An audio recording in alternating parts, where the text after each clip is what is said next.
Today's topic is solution. Now the question arises, what is solution?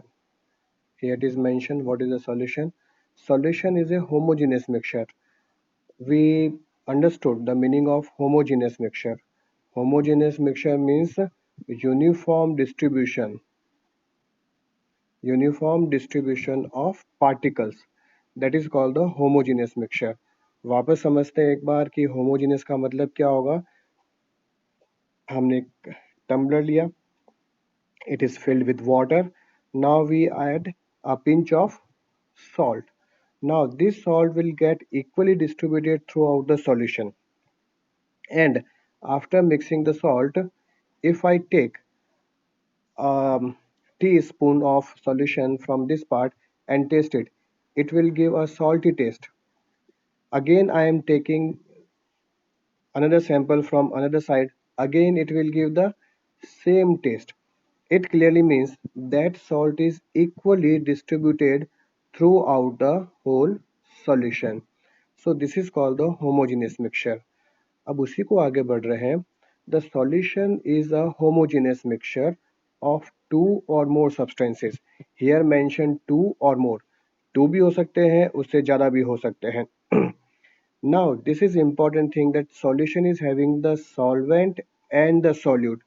हम ऐसे कह सकते हैं that solution is equal to solute plus solvent. अब बात ये आएगी कि solute कौन सा है और solvent कौन सा है. The component of the solution that dissolves the another component. यहाँ पर सीधा सा मतलब ये रहेगा large quantity. जो large quantity में है वो solvent होगा. So which is present in the large quantity. For example, I am having a tumbler of water and adding a teaspoon of salt. Obviously, salt is less quantity and water is in large quantity. Again, I am emphasizing on the word large quantity. So the substance which is present in the large quantity is considered as the solvent. So in the tumbler, when water is there and salt, a small amount of salt is there, then water is considered as a solvent. Water क्या है? Solvent है. So in this condition, water is solvent and salt is solute. Am I clear at this point? जो ज़्यादा quantity में होगा वो solvent होगा, जो कम क्वांटिटी में होगा वो सॉल्यूट होगा. Now come to the properties of solution. Again यहाँ पर भी हमें लिखा था solution is a homogeneous mixture. Repeating once again, this is the important property of a solution, that it is a homogeneous mixture. Second, which is quite technical, इनके particle की size smaller बहुत छोटी होती है. किससे छोटी होती है? 1 नैनोमीटर से छोटी होगी. यानी they are so tiny that cannot be seen by the naked eyes.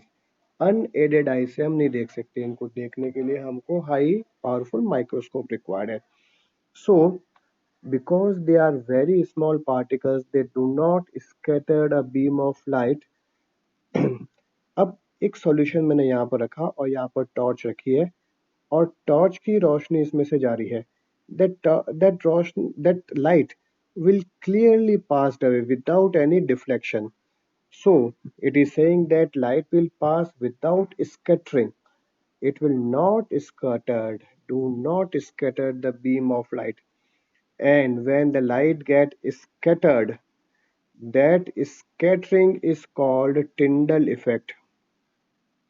That effect is called the Tyndall effect. So here इसका मतलब हम ये कह सकते हैं कि that solution does not show the Tyndall effect. ये Tyndall effect show नहीं करती है, does not show. So first property homogeneous mixture.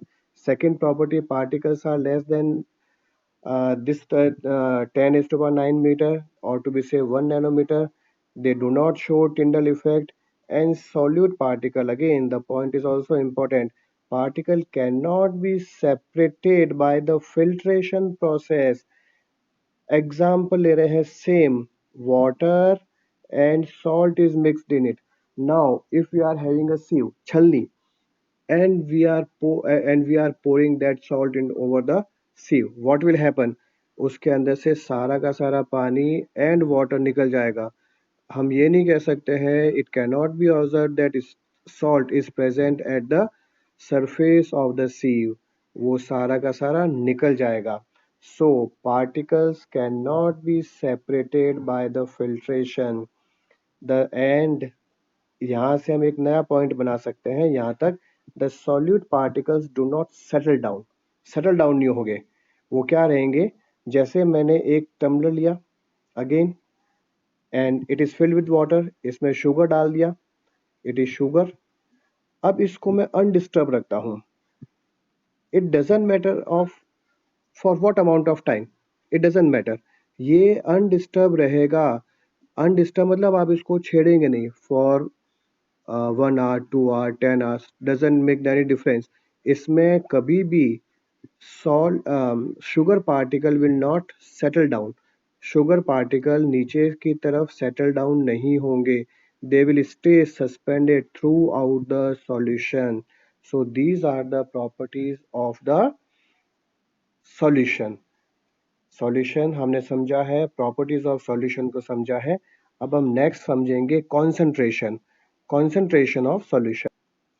Concentration of the solution, इसको हम सिंपल तरीके से समझते हैं. I am having a tumbler A having 5 gram of salt. I have another tumbler B, it is having 10 gram of salt. It clearly means that a tumbler which is having a 10 gram of salt is more concentrated than the tumbler having 5 gram of salt. Clear मतलब है कि यहाँ पर particles ज़्यादा है. 10 grams का मतलब हो गया कि 10 ग्राम्स 5 ग्राम से ज़्यादा है. water, amount of water is same, water is 10 ml suppose, and here water is also 10 ml. So in both the condition, when water is same but solute particle, one is of 5 gram, another one is of 10 gram, it means the particles is of 10 gram is in more concentration. So यहाँ पर हम क्या कहेंगे? concentration of the solution is the amount of solute present in the solution. अगर ज़्यादा solution में particles हैं solute के तो it is of more concentration, और उसके कम है तो it is the of less concentration. Concentration को दो तरीके से रिप्रेजेंट करते हैं. Mass by mass, mass of solute upon mass of solution into 100. ये परसेंटेज आएगा कौन सा? It is mass by mass. और दूसरा आएगा मास बाय वॉल्यूम. तो ऊपर हमने लिया सॉल्यूट, दोनों को कंपेयर करते हैं. यहाँ पर सॉल्यूट लिया है और यहाँ पर भी हमने मास ऑफ सॉल्यूट लिया है. But mass by mass percent में सॉल्यूट अपॉन सॉल्यूशन है, लेकिन किसके साथ? मास. यहाँ पर हम देखेंगे it is the volume of solution. So it is a mass of solute upon mass of solution.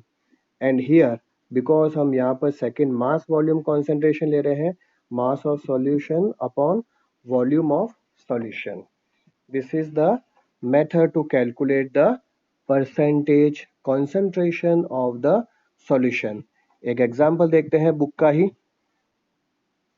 देखिए यहाँ पर ये बुक का ही सॉल्यूशन है, बुक का एग्जाम्पल है ये.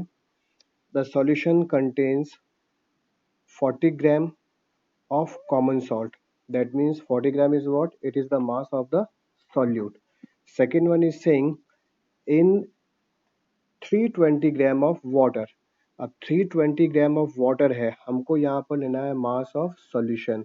तो मास ऑफ सॉल्यूशन का मतलब क्या होगा? Mass of solute plus mass of solvent. तो यहाँ पर हमारे पास सॉल्यूट कितना है? 40 ग्राम एंड सॉल्वेंट कितना है?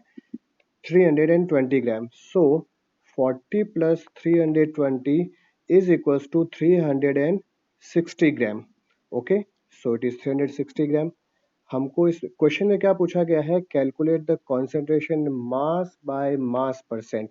That means above fraction is mass and bottom is also of mass, but upper part कौन सा होगा, सॉल्यूट का होगा, और बॉटम पार्ट किसका होगा, सॉल्वेंट का होगा। ठीक है, तो यहाँ पर हमने वैल्यू डाल दी, मास ऑफ सॉल्यूट की 40 and mass of solution 60, 360 into 100 that is 11.1%। So students, it is enough for today.